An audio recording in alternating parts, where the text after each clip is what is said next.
Bismillahirrahmanirrahim. May Allah subhanahu wa ta'ala bless the Shaykh with the best blessings as well as all of the murids. Why is tazkiyah not widely taught nowadays, and why do people not realize the importance of it? Why is tazkiyah? Cleaning, purification is tazkiyah. Tazkiyah, purification of what? Your clothes, your money laundering? No, tazkiyah is tazkiyah to nafs. Cleaning of your nafs. Why? The question is, why is it not taught? That falls under the category of tasawwuf, of Sufism. Tasawwuf, it is a deeper, more focused way of being a servant to Allah, where a person does everything correctly according to Shariat, your responsibilities, doing what Prophet is saying, do and don't do. Later he's saying, now I want to know why. And he's trying to find the answers.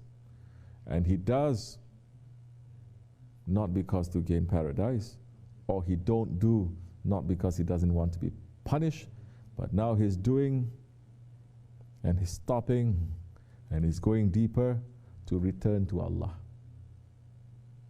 It is about returning to Allah. It's not about going to Jannat or Jahannam. No. It's to return to Allah, to become a servant.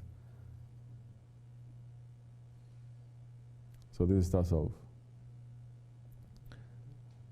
Allah is mentioning so many times how the truth has to be protected. Because this dunya is not a place of truth. This dunya is the enemy to truth. Dunya, by dunya, I don't mean birds and bees and whales and sky. I don't mean that.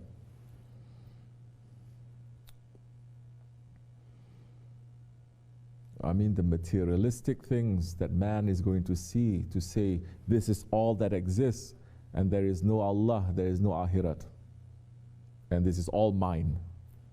That dunya. Put it very simply. The truth and the Prophet's way, alayhi salatu wasalam, has always been protected. There were people who followed Islam, but they were not preserving the Prophet's way. They were praying, they were fasting. They were doing everything, but they were not going according to the way of the Prophet. The Sahaba Kiram, the Tabi'ins, Tabi'ins would go to war with them. They'll cut their necks off, saying that nothing good is going to come when you are kicking away the Prophet's way.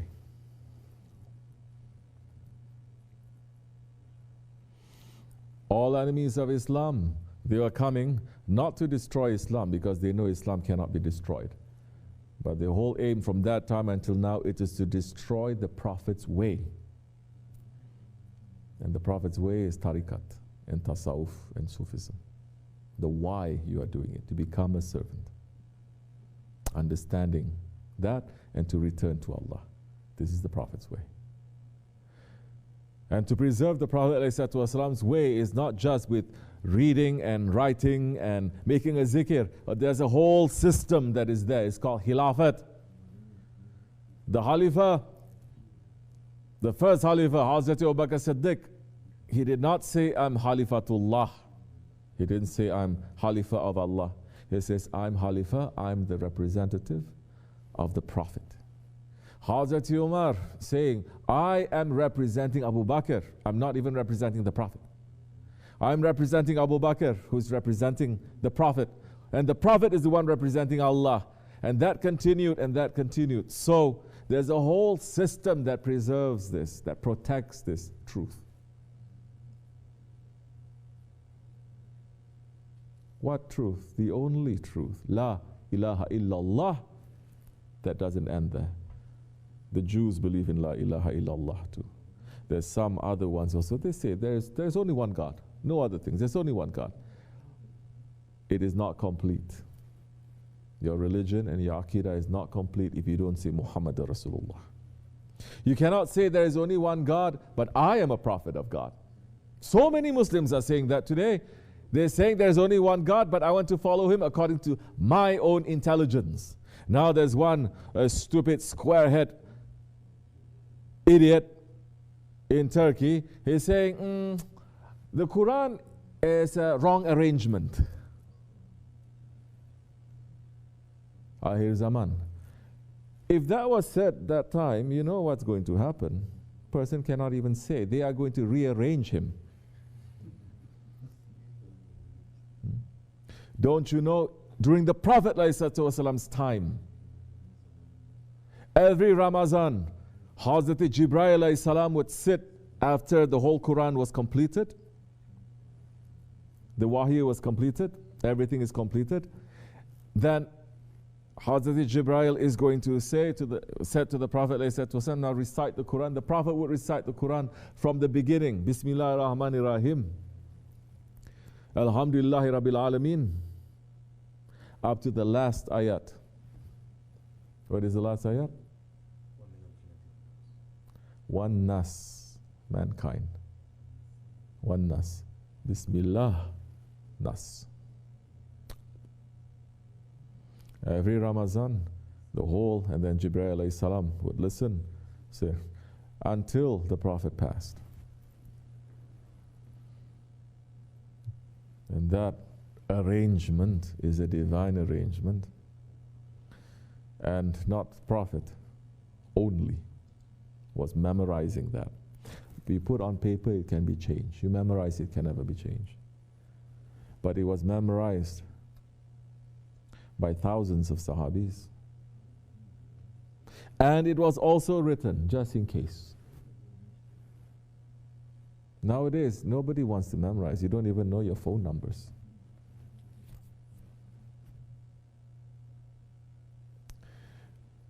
You write everything down, it can be changed, it can be lost, it can be burned. That is not divine knowledge.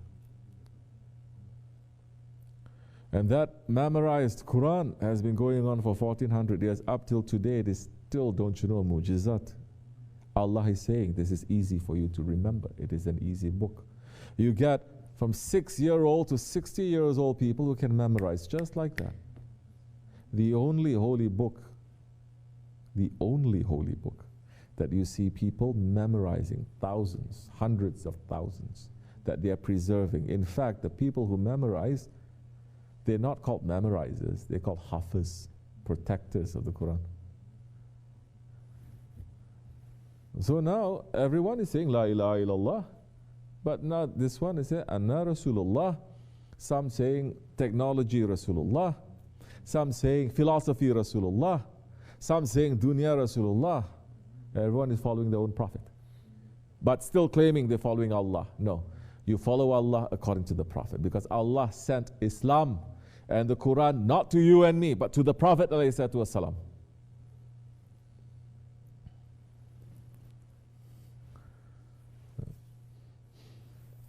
So what happened now?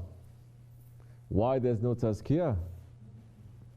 Because his whole system of protecting the truth, protecting the Prophet's way, Ahl Sunnat way, protecting it. And don't think that there wasn't any challenge. There were challenges every year, every few years, every decade, every era. There was a challenge.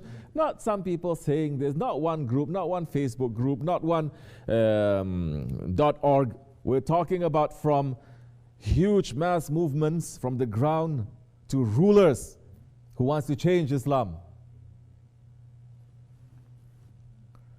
But Allah is saying we mean to protect this religion, and it is protected. Because the system Allah sent, the system of the Prophet, it protected that. So the only way that you can change the system is you remove the system. And tazkiyat nafs, it is a very important part of this system. It is the spirit, it is the soul, it is the essence of this system. If you don't have Sufism, nothing is going to work. Nothing. There's no Islam. You have people just doing the actions of Islam, but there is no spirit of Islam. So the whole system is now destroyed. The Khilafat was removed. Now the Qibla has turned to the west.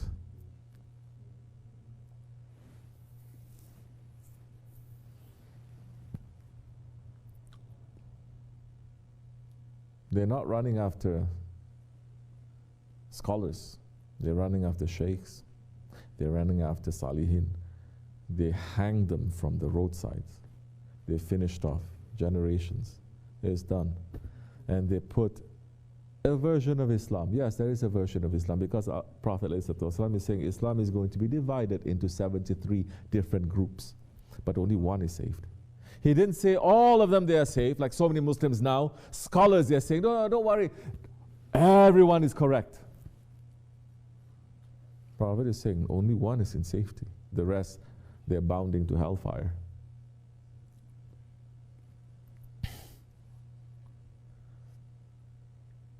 So they put that sect of Islam that the Prophet warned 1400 years ago. This is what's going to happen. They put that group, the biggest mischief makers, the biggest fitna that has ever come to this religion and this ummah. And now that idea, that philosophy, that understanding, that spirit spread over to everywhere. Even those who are claiming they're Sufi, they become like that. Those who are claiming that they are Ahl Sunnah, they also become like that. In the old days, until 50 years ago, 80 years ago, you cannot be a scholar if you don't have a shaykh. I say it's impossible. You cannot. We can teach you the Zahir knowledge, but we don't know what you're going to do with this outside knowledge. Your shaykh has to be the one who's cleaning you up inside. We don't want to be responsible teaching you all this religious knowledge and you run and you bring people to the fire. This is what is happening. Prophet is saying, ﷺ, that when Mahdi ﷺ comes, he will cut off the necks of 70,000 wrong scholars in Islam. Everyone today is running to become a scholar, mashallah, in the Ahir Zaman. Good luck to you. No one is saying, Astaghfirullah, I may be like that also. Please pray for me, Shaykh. But people come to me and say, why are you so against scholars? Why are you so against madrasas? Why are you so against knowledge? This is wrong. You should be nice and gentle. That is good manners.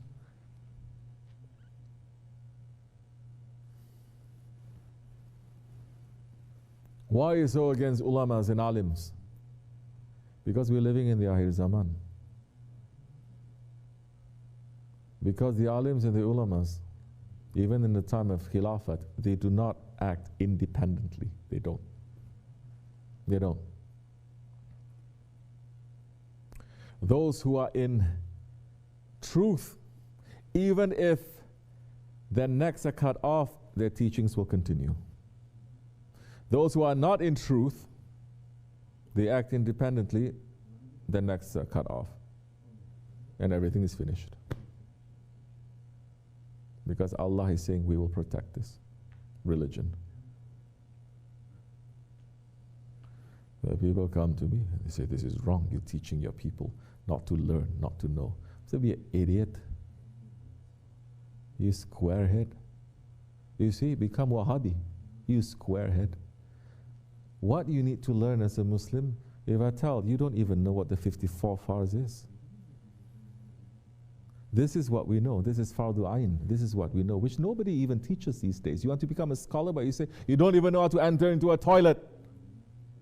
You think you know so much. I'm not against that kind of knowledge. I'm against the kind of knowledge when you don't know how to enter into a toilet, but you think you're a saint. And you start judging people.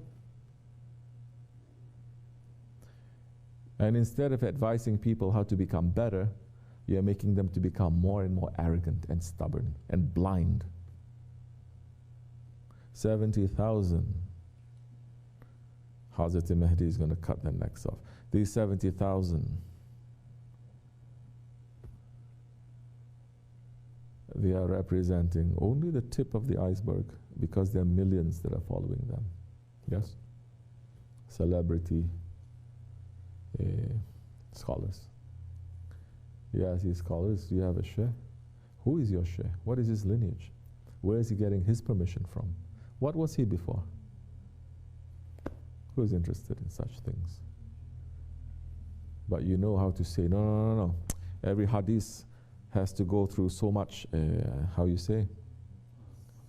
Authenticity, what? To make sure it is authentic, to verify it, you have to go through so many processes. You know how to say that. Your shaykh is authenticated or no? Your way is authenticated? Yeah. So now, instead of tazkiratul nafs, I'm not Arabic, alhamdulillah. I'm not a scholar. That's another mercy that is there. Because to have proper pronunciation, to have proper lughat, and to have proper tajweed, you don't have to be a Muslim. You don't. I know so many non-Muslims, strong Christians and Kafirs, that when they recite Quran, your heart will shake. But this is what being scholastic in these days they're pushing you towards. They don't care if that one is what he's thinking about when he's reciting. They don't care. They only want nice recitation, so all his uncle buddies can say, mashallah, you make nice qari today. We collect $100,000 every Ramadan. You become a big show.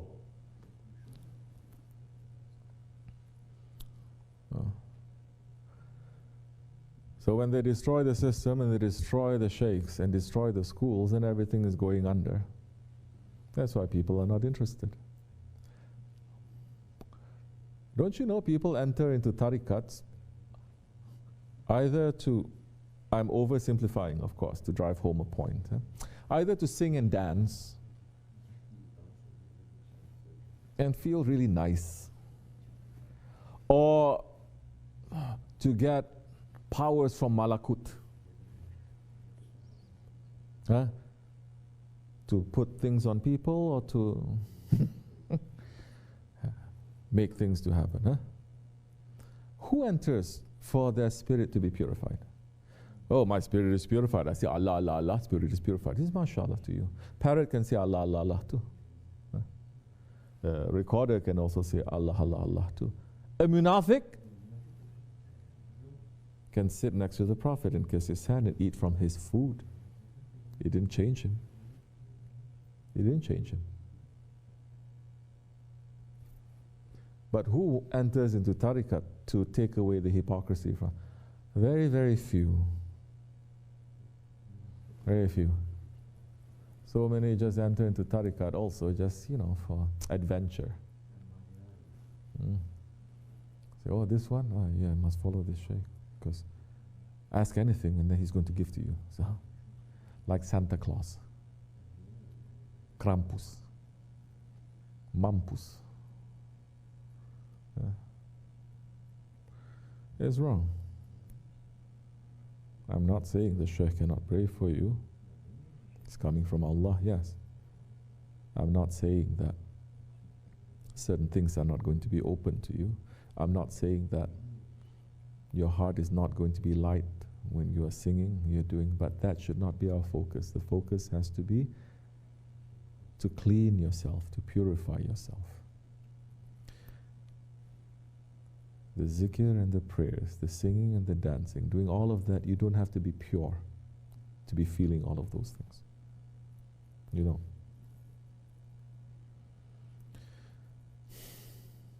How lucky we are, we found our shaykh.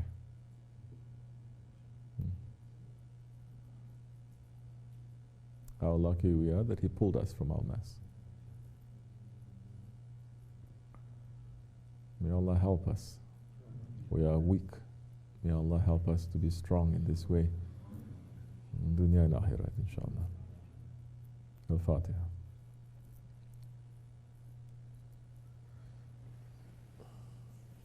Assalamu alaikum.